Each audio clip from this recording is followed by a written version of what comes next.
Hello.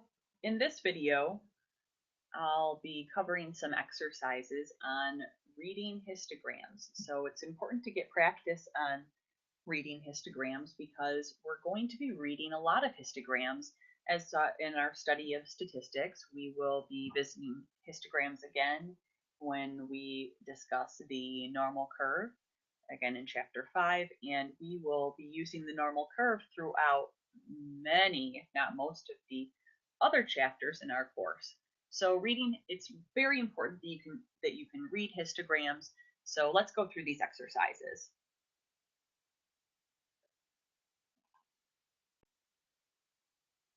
The figure below shows a histogram for the heights of a representative sample of men. The shaded area represents the percentage of men whose heights were between blank and blank. Fill in the blanks. Well, let's take a look at this histogram. We can see that the shaded area has two boundary points, 66 inches and 72 inches. And those are the answers we fill in the blanks with, 62, 66, and 72 inches. And so those are just the endpoints of the shaded area.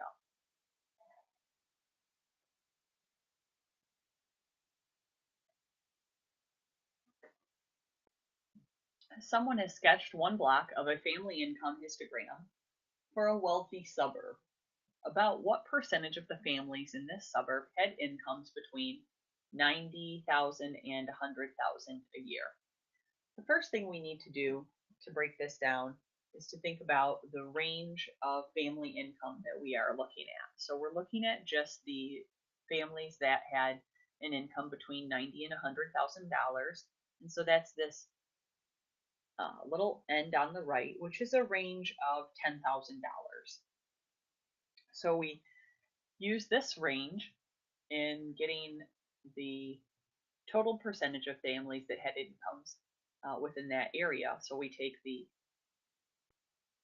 area of the block that we're interested in and then multiply it by the scale, which is on the y-axis. And the y-axis is the vertical axis here. And that was percent per $1,000.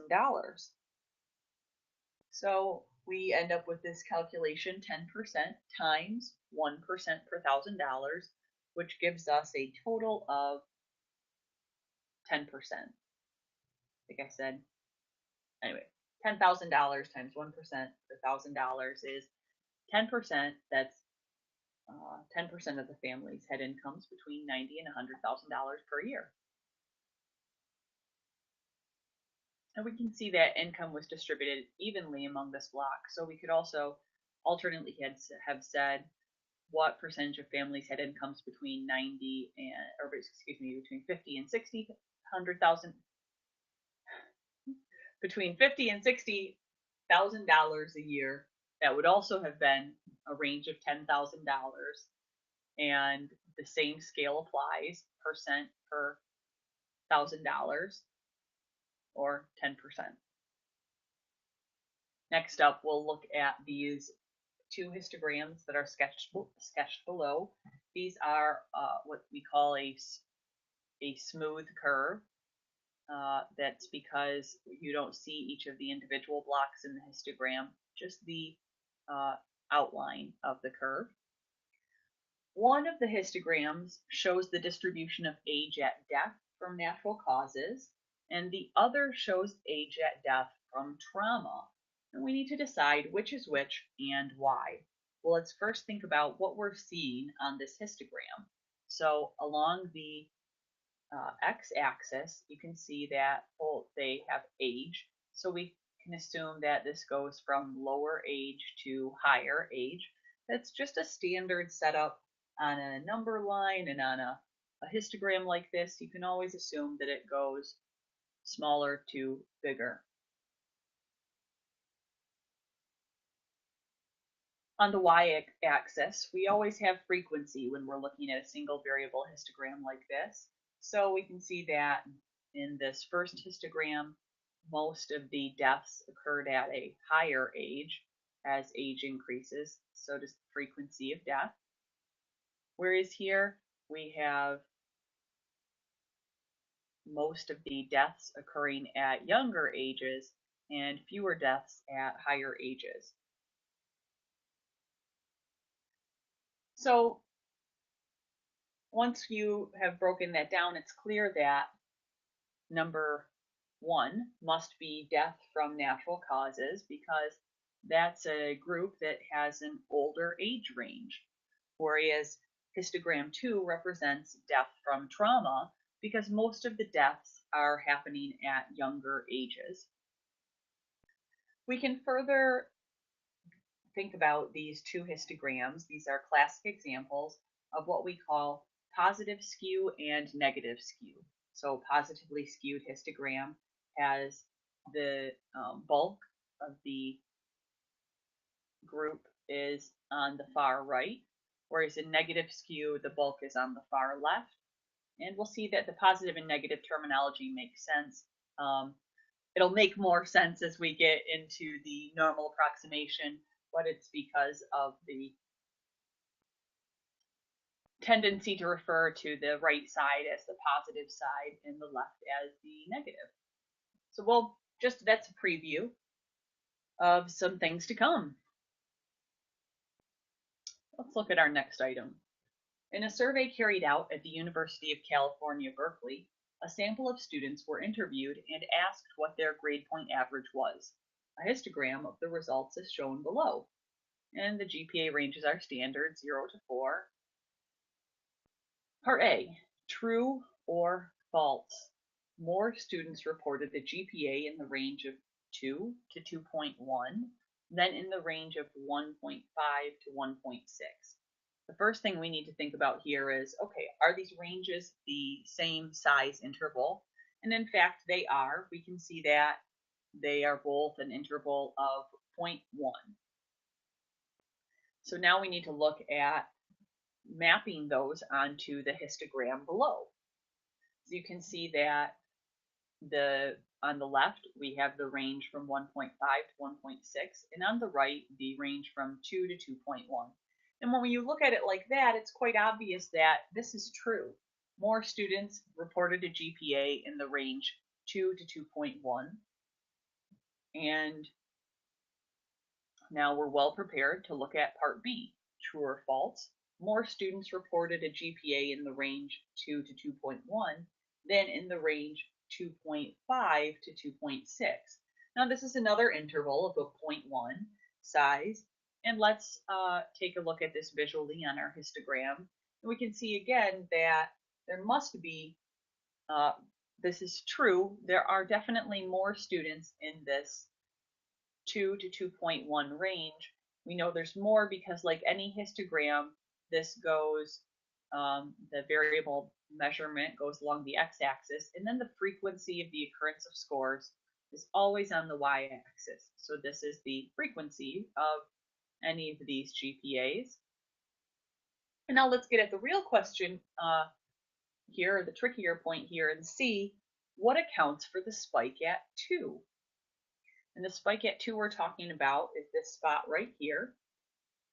And that spike is generally, we can think about that as being a result of rounding error. So when participants are reporting their GPAs, they're likely to round them up, or they're likely to round to an even number, especially people with a failing GPA are going to be likely to round them up.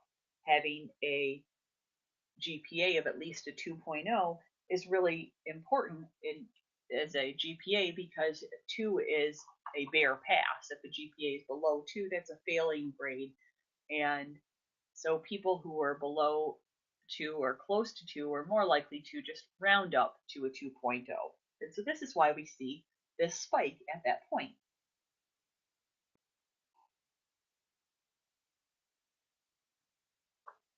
Then we have one more item in our histogram reading here. This wasn't required, but it's interesting to look at. So let's, and I know some of you did it anyway, so let's take a look at item 11. In the sanitary district of Chicago, operating engineers are hired on the basis of a competitive civil service examination. In 1966, there were 223 applicants for 15 jobs. The exam was held on March 12th. The test scores are shown below, arranged in increasing order. The height of each bar in the histogram shows the number of people with the corresponding score. The examiners were charged with rigging the exam. Why? So this is a little tricky. We need to really break this down in a couple phases here. So we need to look at this histogram on the right. And you can see that, I mean, we can look at the raw data, but looking at raw data is hard to take in, and it's a big part of why we make histograms.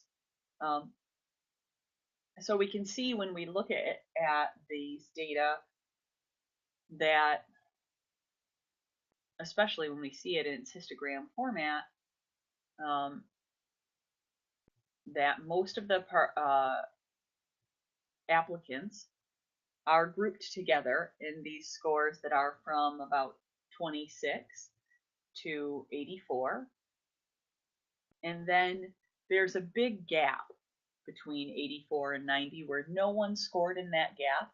And then there's this group of participants who scored much higher than the rest of the participants.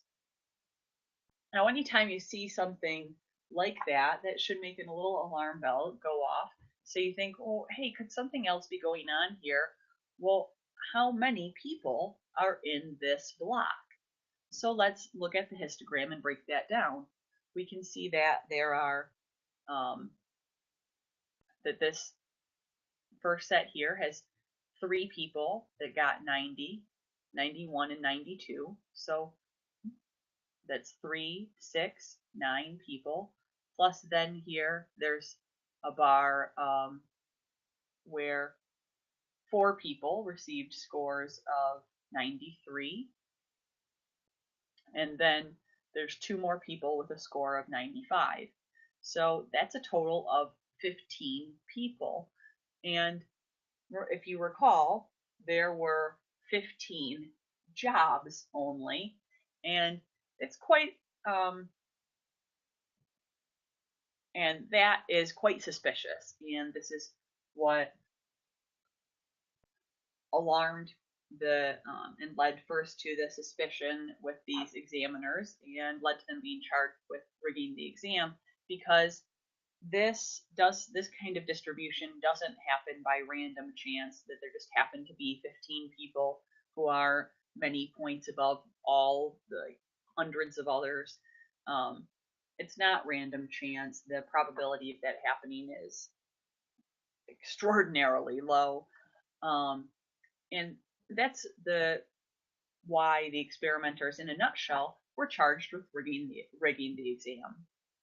And so when this one, we really need to break down the histogram and make sure you're thinking about, okay, I'm looking at it, and then think about, well, what do the numbers mean and how are they distributed? All right, everybody, that's the last of our histogram reading party. Thanks for watching, and be sure to tune in for our next videos.